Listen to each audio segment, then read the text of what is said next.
Let's start by taking a look at the supplies you need, and what I'm going to feature here is the Flying Bobbins Amber Bag Making Kit in black. So, first of all, of course, in your kit you will have your paper pattern as well as your printed instructions.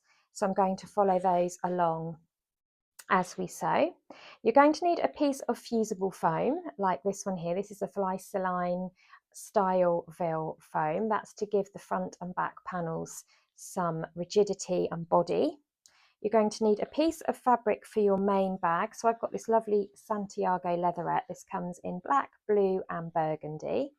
It has a woven backing and then it's printed with a leather effect on the front, and it just looks really realistic and it's beautiful to sew with, very easy to use. I've selected to go with the black this lovely printed cotton for the lining. That really gives it something special each time you open up your bag. You've then got your metal bag zip, that's a 30cm zip. Your cotton webbing strap with a jacquard design. You're going to need about 1.7 meters of that, about 0.3 meters of the cotton, and about 0.25 meters of the main bag fabric. That's based on this, which is 140 centimeters wide and 112 centimeters wide. The foam, you're going to need approximately 25 by 35 centimeter piece.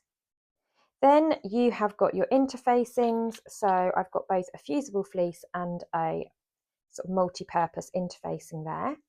To finish off the inside of the bag, I've got 2 meters of double fold bias binding. I've chosen black for the black bag.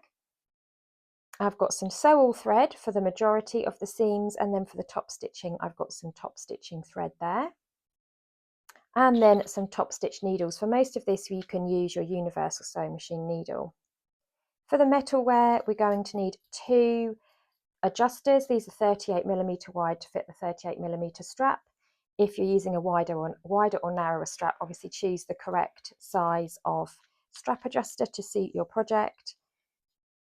The D-rings are 32mm. They fit the tabs that go on the bag, so they do need to be 32mm, the D-rings. And then a 38mm wide strap adjuster. Now this bag does have a matching purse that goes with it, and you can cut that from the leftover fabric that you've got from making your bag. But as well as that, you will need a small lobster clip to create the keyring element of that purse, 1 magnetic snap or equivalent fastening, so you could use a popper. I include a magnetic snap in the kit because you don't need any special tools to apply it, but if you want to, you could use a popper or a button. And then a 10cm zip as well. So those are all our supplies gathered. Let's take a look at the pattern. So the pattern comprises of a few different parts. Here you've got everything you need for both the purse and the bag. So you need to go ahead and cut out all of your pattern pieces.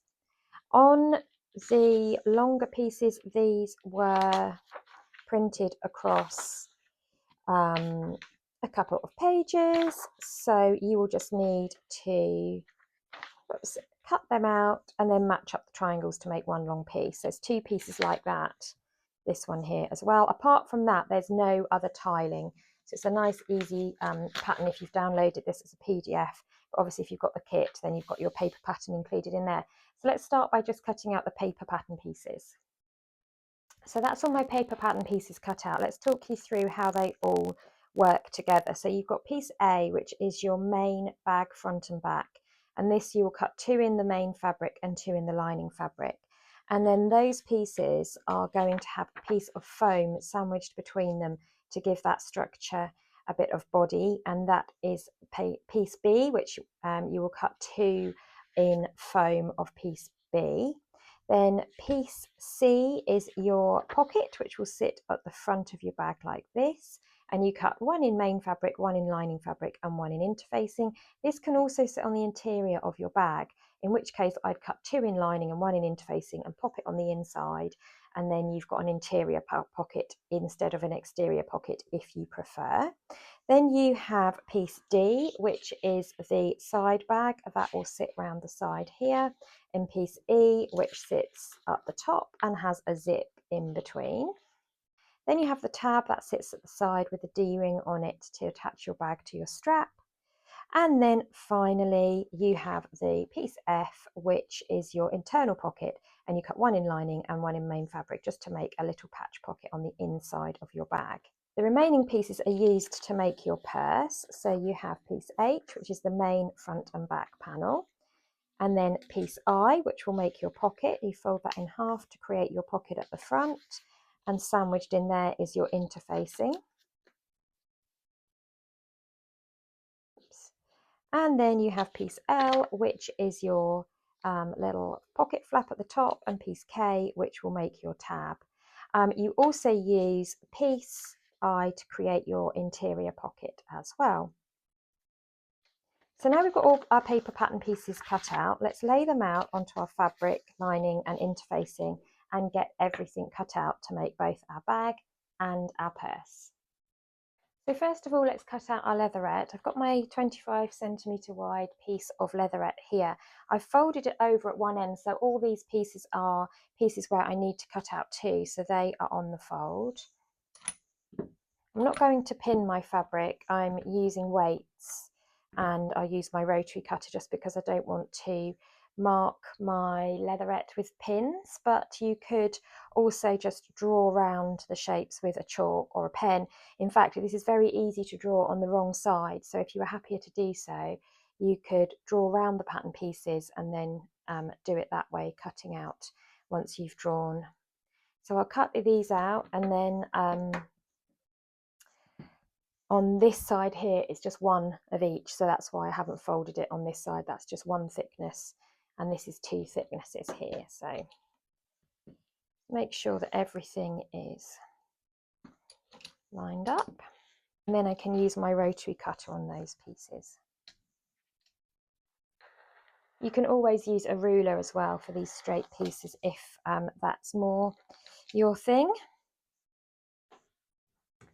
So that's the leather pieces cut out. Now if you want to, on the reverse, you can even write the pattern letter so that you have a reference, because all of these pieces are quite sort of similar, as some of them are anyway, all of the rectangular pieces.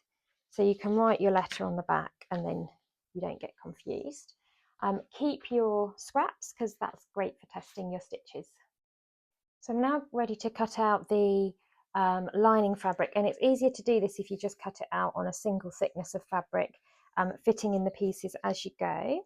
Obviously with this as well, it has a direction on this print, so you want to make sure that all of your pieces are facing the right way up. So once again, I'll lay out all my pattern pieces, check that everything fits. I'll do these two side by side, and then cut two of anything that you need two, and one of anything that you need one. Those are all my lining pieces cut out. Just butt the pieces right up next to each other, then you can make use, because there's lots of straight lines, it's less cutting, but just that there's not much waste. That's quite a tight plan cutting that out, so just take your time, be careful, and you know, when you're cutting out, there's just be aware of the fact that it's quite the pieces are quite close together when you're cutting them. So that's the lining done. I'm now going to cut out the interfacing. So we'll cut out the foam first. So once again, you can either draw with a felt tip and then cut out your foam, or you can sort of use pattern weights, whatever you find easier. I'll use my ruler, and then I'll come back in to curve the corners afterwards.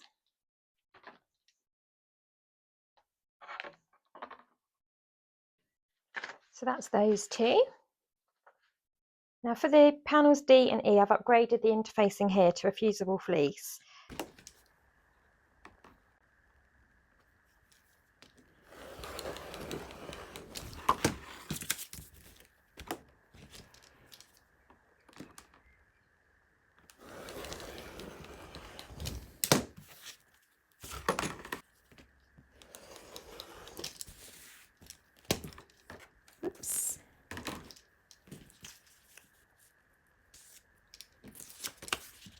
So we'll start off by fusing the foam to our bag panel pieces.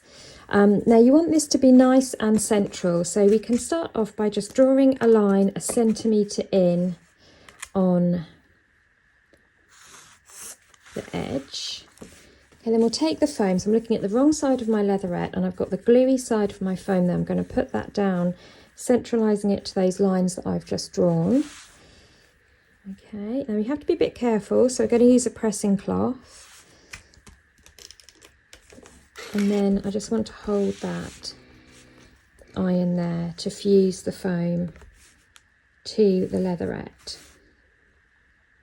Just have to hold it for a little while. And if the heat won't kind of penetrate through the foam, you can always flip this over to the other side. Make sure that everything is still lined up. Just have to be very careful when applying heat to the leather side of the fabric. So always test a little swatch first as well. You just want to hold your iron for 15 seconds.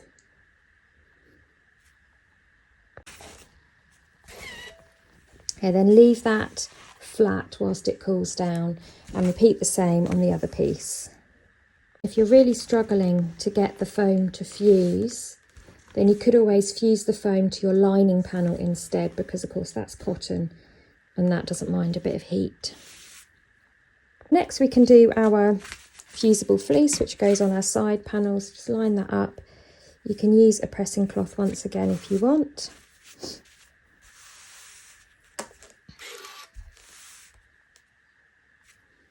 So that's those 3 pieces all fused with their fleece. And then finally we have interfacing pieces. So this is just with the regular interfacing. So the gluey side is the rough side of the interfacing, and you want to put that together with the wrong side of the fabric.